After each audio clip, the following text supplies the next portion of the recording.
What is up, boys? Fudge Gaming here, and welcome to my first best class setup in about 3 weeks actually.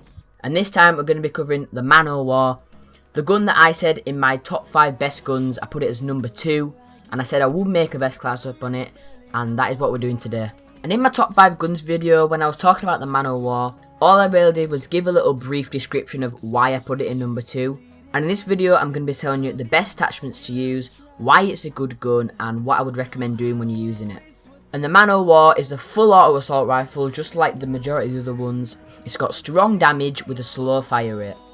And this is one of the reasons why I like the Man-O-War so much and why I placed it on the second spot in my top 5 favourite guns. It's because with things like the slow fire rate and the high damage, give it something that's unique and something that we haven't really seen in a gun in Call of Duty before. And usually if you see a gun that has slow fire rate, you probably won't go near it and it'll just put you off it. But as we know in Black Ops 3, the Man-O-War is a very reliable gun because the strong damage of it almost counters out the slow fire rate, and it is a very good gun to use. So anyway, let's get into the attachments.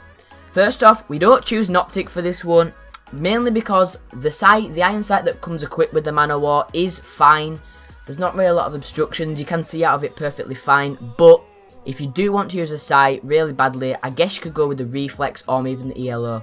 And for the next 3 attachments, we've gone for quick draw, rapid fire and fast mags.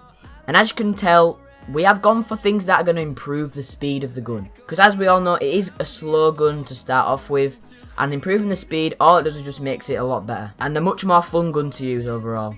And there's not really much more to say about these 3 attachments, other than the fact that rapid fire is definitely the most useful of the 3. I mean, quick draw you could say is useful, but in terms of actually killing people, I would say rapid fire is the best, because coupled with that high damage makes it a very good gun to use in multiplayer. If for some reason you don't want to use any of these 3 attachments, you can probably swap them out with maybe a grip, stock, or maybe even long barrel. But apart from that, guys, let's move into the perks. And for the perks, they're nothing you haven't seen before. For perk 3, we go with awareness and dead silence. 2 perks that I'm probably going to use on most of my SMG, assault rifle, LMG classes, maybe not so much on things like shotguns. But when you're running around the map, especially with the headset on, these 2 perks are almost overpowered in Black Ops 3. And for perk 2, you can see here that I have hardwired, but in the gameplay I was messing around with fast hands as well. I eventually stuck with hardwired because I have used fast hands in other videos, but obviously you can use it if you want, but I just prefer to use hardwired. And for perk 1, it's a similar story. I end up going with overclock because the sooner you can get your specialist weapon or ability, whatever it may be, the sooner you can win the game of free-for-all or team deathmatch. And it just makes games go quicker. But I did also experiment with Sixth Sense as well. I eventually stuck with overclock, again because I've used Sixth Sense in other videos. Obviously, again, you can go with Sixth Sense, but I just stuck with overclock. So that is pretty much it in terms of the perks and the attachments for this Man-O-War best class setup. I'm going to tell you a few ways that I would recommend using it. And first off, I wouldn't recommend rushing. It's not really a rushing type of gun, even with the faster fire rate.